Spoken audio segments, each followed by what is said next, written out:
Braj vision यानी मैं अनिल शर्मा के साथ आज हम चर्चा करने बैठे हैं श्री असलम सलीमी साहब से।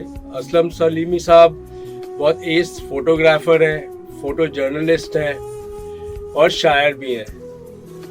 आप आगरा की ऐसी हस्ती है कि जिनको मिस नहीं किया जा सकता। तो आज हम उनसे चर्चा कर रहे हैं। असलम साहब नमस्ते। मैं आपसे ये जानना चाहूँगा कि आप पहले शायर थे जी, फिर आप फोटो जर्नलिस्ट बने जी। ये जो जर्नी है ये कैसे आपने अचीव की? सर सबसे पहले मैं स्टूडेंट लाइफ में शेर व शायरी का मुझे शौक़ था, तो मैं शेर व शायरी करता था। तमाम हिंदुस्तान घूमा मैंने इसमें। फिर उसके बाद मैंने फोटोग्राफी से भी मैं दिलचस्पी रखता था। तो शेर व शायरी खूबसूरत चीज़ है, इसलिए फ़ोटोग्राफी भी बड़ी खूबसूरत चीज़ होती है। दोनों का तालमेल है, इसलिए मेरा लगाव भी फ़ोटोग्राफी से हो गया। मैं फ़ोटोग्राफी करने लगा उससे। लेकिन अभी आप शायरी करते हैं या आपने शायरी ख़त्म कर दी है, बस टोटल मैं फ़ोटोग्राफी में ही आ गया। लेकिन आपको लगता है कि शायर होने के नाते आपकी जो फोटोग्राफी की स्किल थी वो बहुत डेवलप हुई? नहीं सर, ये दोनों का साथ है। शायरी से फ़ोटोग्राफी में निखार आता है, क्योंकि शायरी में हर चीज़ की तारीफ लिखी जाती है। तो जब तक हमारी नज़र में उसकी खूबसूरती नहीं होगी तो हम उसकी तस्वीर नहीं उतार सकते हैं। तो इसलिए दोनों का तालमेल है, तो यह कभी जुदा नहीं हो सकते। भले ही चाहे मैं शायरी नहीं कर रहा हूँ, लेकिन लगाव आज भी बाकी है। असलम भाई, आपका नाम असलम सलीमी है। सलीमी का कुछ कहानी है या कुछ इसका? में शायरी के अंदर कोई एक तखल्लुस रखा जाता है। तो मेरे गुरु ने कहा कि असलम खान नाम मेरा है वैसे, तो असलम खान अच्छा नहीं लगता था शायरी में। तो उन्होंने क्या, जो शेख सलीम चिश्ती है दरगाह, उनके नाम से मेरा नाम को जोड़ दिया उन्होंने। बोले इनका नाम जोड़ लो तो आप हिंदुस्तान में बहुत शोहरत पाओगे। जिस दिन से मेरे नाम के साथ उनका सलीमी जुड़ा, तो मैंने शायरी में भी काफ़ी इज्जत पाई, शोहरत पाई।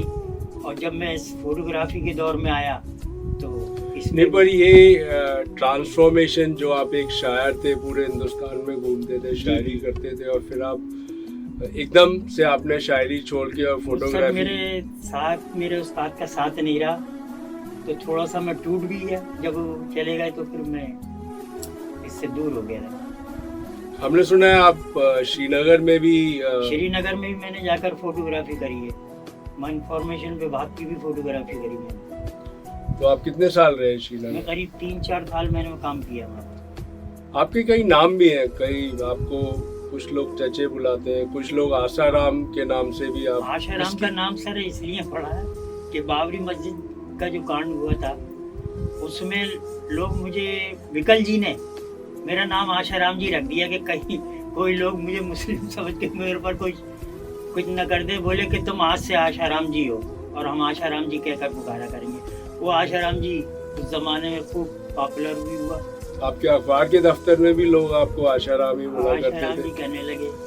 फिर एक दफे एक साहब ने, किसी ने चचे कह दिया, तो आज तक लोग चचे कहने लगे। असलम सलीमी को भूलते जा रहे हैं। आप जब फोटोग्राफी में आए जी, और जो आज टेक्नोलॉजी है जी, वो उस समय तो नहीं थी। आज की फोटोग्राफी में और पहले की फोटोग्राफी में ज़मीन और आसमान का अंतर है सर। पहले ब्लैक एंड वाइट का ज़माना हुआ करता था, अंधा फोटोग्राफी थी। अगर एक बार फोटो आपने सही खींच लिया तो आप कामयाब हैं, और अगर नहीं खींचा तो कामयाब नहीं होते थे। आज तो आप 10 फोटो खींच लिए, कोई ना कोई तो सही आ ही जाता। इतना अंतर आ गया। तो फिर आपने ये महारत कैसे हासिल की कि जो भी आप क्लिक करेंगे वो उसका जो? मैंने अपने गुरु जिसने मुझे फोटोग्राफी सिखाई, उससे मैंने हासिल करी कि अगर पहला आप क्लिक कर रहे हैं तो वही सही आना चाहिए, वरना आप कामयाब नहीं हो पाएंगे। उस ज़माने में कैमरों में स्पीड, अपार्चर ये हुआ करते थे। तो जब तक इसका तजर्बा नहीं होगा उस आदमी को फोटोग्राफी नहीं कर सकता। तो क्या आप प्रैक्टिस किया करते थे? प्रैक्टिस करी सर, खूब डेवलपिंग करता था, प्रिंटिंग करता था, सब कुछ अपने हाथ से करता था। ऑलराउंडर था मैं। फिर आप आगरा, श्रीनगर से आगरा कैसे आना हुआ? श्रीनगर से घर तो मेरा आगरा ही था, तो जब आना हुआ तो अचानक जागरण वालों से मुलाकात हो गई।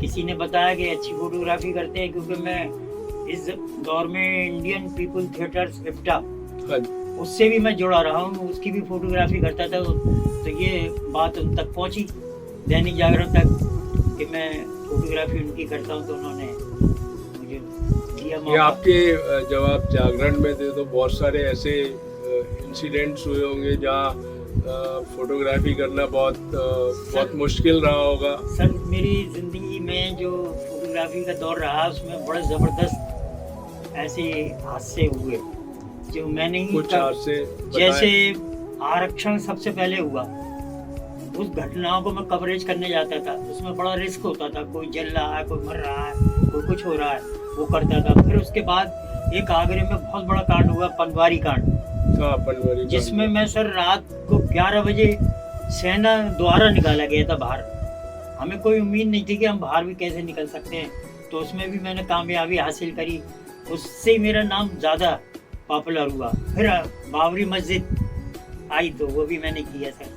तो इतने बड़े बड़े कांड, और एक आगरे में बहुत छोटा ही समझिए देखते हुए जो शबरात पे एक कांड हुआ था MG रोड पे, उसमें मेरे चोट भी बहुत आई थी, मैंने कवरेज करा उसे। तो ऐसे तो ये क्या असाइनमेंट आपको मिला करते थे या आप अपना जज्बा और जुनून के साथ हम पे कोई भी खबर कर देता था कि आज ये फील्ड में ऐसा हो रहा है, ये हो रहा है, वो हो रहा है, हम तुरंत पहुंच जाते थे। पर आप, क्योंकि आप उस समय कितने फोटोग्राफर्स थे उस जमाने में सर? एक तो आज हुआ करता था अमर उजाला और जागरण। दैनिक जागरण में कितने फोटोग्राफर्स? 2 ही हुआ करते थे, एक मेरा तो जूनियर होता था और एक मैं होता था। तो आप लोग कवरेज करते थे जी।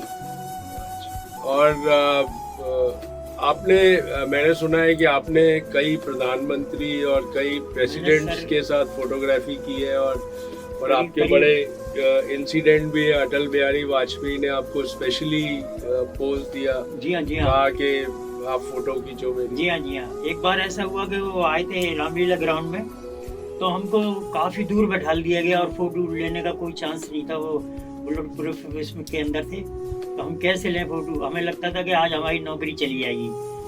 तो मैंने किसी तरह से उनके बराबर बैठे थे पालीवाल जी, उनको खबर पहुंचाई। तो उन्होंने कहा अटल जी से कि ऐसे ऐसे दैनिक जागरण का फोटोग्राफर है, वो कह रहा है कि फ़ोटो आज हो नहीं पाएगा, कैसे हो। तो वो खामोश रहे, लेकिन जब उन्होंने स्पीच पूरी ख़त्म कर ली और वो बाहर आया, उन्होंने बाकायदा हाथ उठाकर कहा कि मेरा यहाँ से फ़ोटो आ सकता है। तो मैंने फ़ोटो खींचा और अपने साथियों से भी खींचा कि खींचो फ़ोटो। आपको कभी मौका मिला अटल जी से मिलने का? अटल जी ने मेरी पुस्तक के लिए एक लेटर लिख के भेजा वहाँ से, जब वो बीमार थे, आ नहीं सकते थे, तो उन्होंने इस पुस्तक के लिए मेरे लिए एक लेटर भी भेजा है। अच्छा, आपका एक इंसिडेंट भी है कि आप टूंडला स्टेशन पे, जी हाँ, जी हाँ, आपके साथ कुछ इंसिडेंट हुआ, आप कुछ कवर कर रहे थे और पुलिस बाबरी मस्जिद कांड के लिए मेरे संपादक मुझे साथ लेकर गए।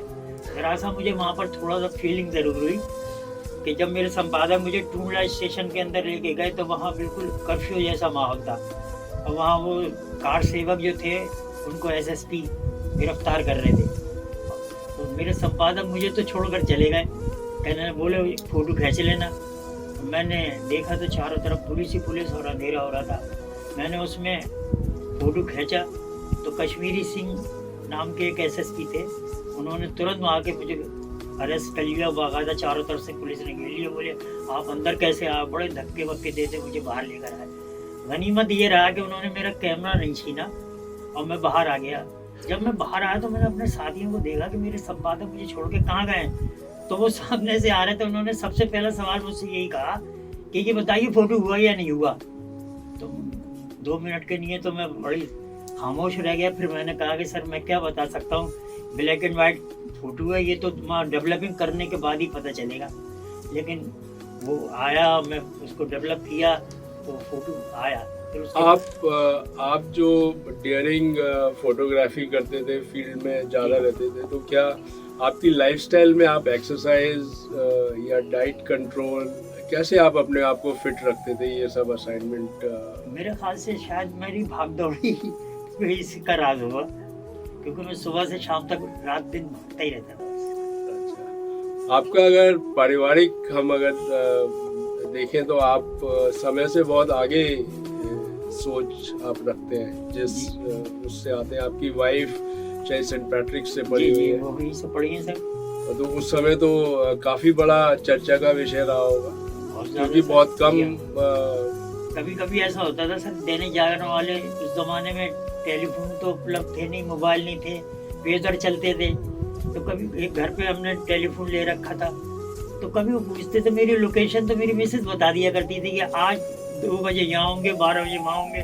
उनको पूरी लोकेशन पता रहती थी। तो जीएम मेरे से कहते थे आधी सर्विस तो तुम्हारी पत्नी करती हैं। तो तनख्वाह देते थे वो? तनख्वाह। आपकी बेटी भी है जो बहुत बडिंग एडवोकेट है। जी जी, वो आजकल तो LLM कर रही है सर। वो अब उसका ADJ का एग्जाम जी हाँ, उसने अपीयर किया है, मैंने सुना है। जी हाँ किया सर। और मेरी फोटोग्राफी, मेरी मेहनत, मेरी नौकरी में इन दोनों का बहुत बड़ा हाथ है सर।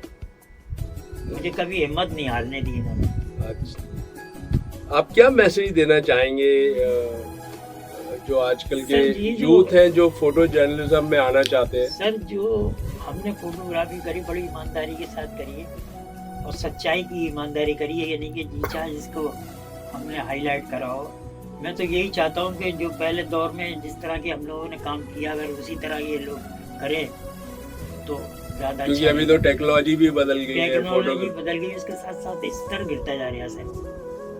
अच्छा, और आप जो ब्रज का विकास है जी, उसमें आप क्या सोचते हैं कि ब्रज का कैसे विकास होना चाहिए? क्योंकि ब्रज में आगरा बहुत बड़ा इम्पोर्टेंट। भाई मैं ये सोच के तो सिविल सोसाइटी से जुड़ा हूँ, क्योंकि सिविल सोसाइटी जो काम कर रही है वो ब्रिज के लिए ही कर रही है और मैं उसमें पूरी वो करता हूँ उसमें। आपके ऊपर एक किताब भी छपी है, मेरी मैं किताब लेके आया हूँ एक आपकी, ये किताब मेरी छपी। इसमें दैनिक जागरण वालों ने काफ़ी वो करा है और शहर के जितने भी शख्सियत हैं उन्होंने अपने विचार इसके अंदर। मैं अपने दर्शकों को बताना चाहूँगा कि ये किताब श्री प्रणवीर चौहान साहब ने इसकी संपादकी की थी और काफ़ी बड़े बड़े लोगों ने, जो आजकल MLA हैं, धर्मपाल जी विधायक, उस समय भी विधायक थे, SP सिंह हैं, अगम प्रसाद माथुर है, पद्म भूषण गोपाल दास नीरज हैं। तो ये काफ़ी मतलब अचीवमेंट वाली बात है कि आपको इतने सारे लोग प्यार करते हैं और इतने सारे लोग आपसे जुड़ना चाहते हैं। ये इनकी मोहब्बत है सर जी। धन्यवाद, आपसे चर्चा करके हमको काफ़ी अच्छा लगा और आपने जो मैसेज दिया, आशा है कि हमारे जो यूथ हैं वो असलम भाई की जो चर्चा है उससे कुछ सीख लेंगे और हम आगे भी ऐसी नई शख्सियत से आपसे मुलाकात करेंगे। धन्यवाद।